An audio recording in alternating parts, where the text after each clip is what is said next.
Université Nangu Abrogwa, il est 23 h.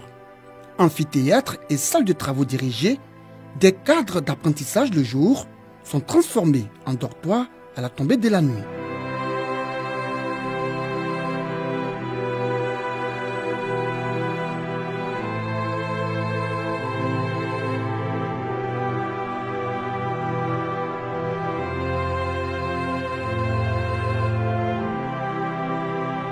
Ces étudiants, faute de résidence universitaire, ont décidé de dormir dans ces salles.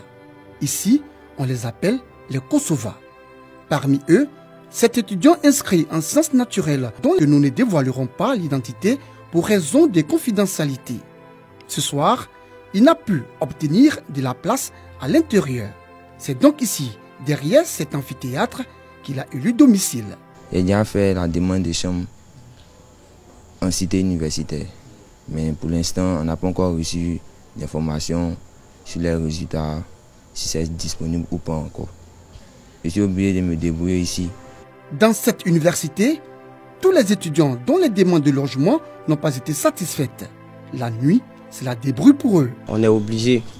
Il y a même des bêtes qui passent ici, qui tombent sur toi, il y a des salamandres partout. Il y a des barrages, il y a l'odeur qui empeste, mais on est obligé. Il y va de notre avenir. Nous sommes exposés à des cas de vol. Souvent, tu perds d'autres affaires.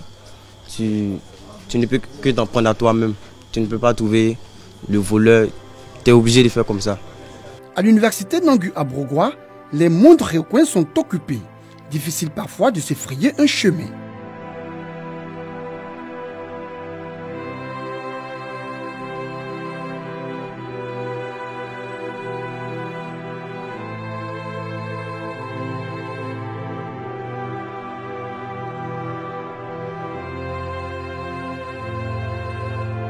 Les salles d'eau ne sont pas épargnées. Leurs halls servent aussi de dortoirs pour certains étudiants. Ici, ce sont les latrines. Ce sont des latrines qui sont abîmées. Il y a plus de 4 années maintenant. Ils sont dans un état de délabrement très avancé. Ici, les étudiants n'ayant pas de dortoir ont décidé de garder les affaires ici parce que la nature aurait du vide. Donc voici un peu cette toilette-là. Ouais. Transformée en placard par les étudiants. Le Koso, on envoie son sac, son carton, où on met quelques cahiers, quelques habits, on met ça dessus et puis le soir on va bosser dans les amphis. Mais il n'y a plus de place dans les amphithéâtres actuellement. Donc voici un peu les raisons qui ont poussé les étudiants à venir un peu dans ces latrines abîmées. Parce que depuis aussi les autorités, personne ne bouge pour réhabiliter ces latrines.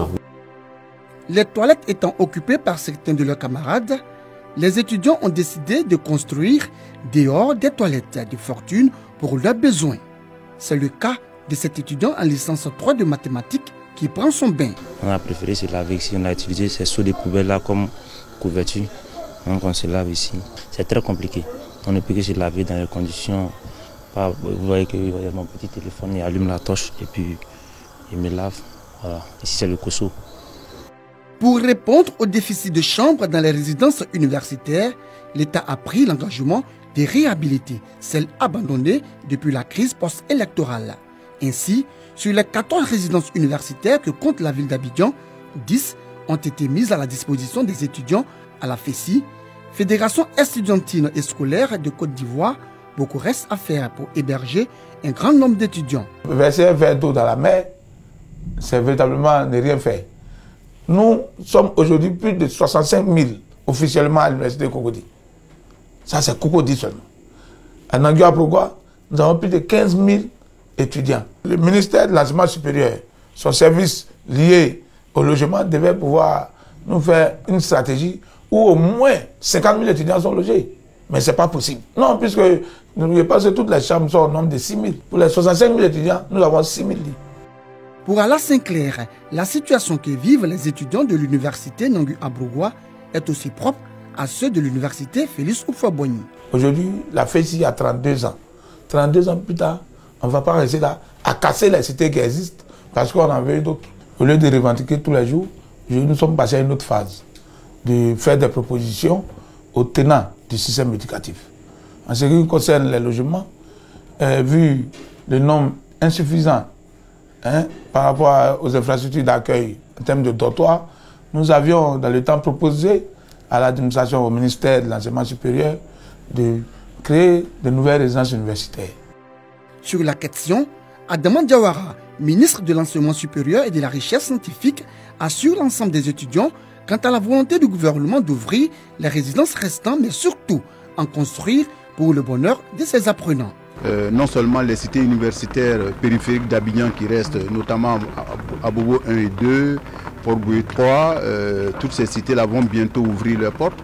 Et de la même façon, on a actuellement une nouvelle cité de 1200 lits qui est en construction à l'Université générale Lourinho Guédé de Daloa et une autre de 2400 lits à l'Université Pelifro-Gon Coulibaly de Porogo. Mais également, nous avons actuellement dans les pipes un projet de financement avec la Deutsche Bank qui va nous permettre de construire des cités de 500 lits à Cocody, de 2000 lits à Bobo-Adjamé et de 2000 lits à Boaké. Donc vous voyez que le gouvernement fait énormément d'efforts pour que les transferts sociaux soient revus dans le sens souhaité par tous les acteurs du système d'enseignement supérieur et de recherche scientifique. En attendant la réalisation de ce projet, bon nombre d'étudiants continuent de squatter les amphithéâtres et salles de travaux dirigés pour passer la nuit.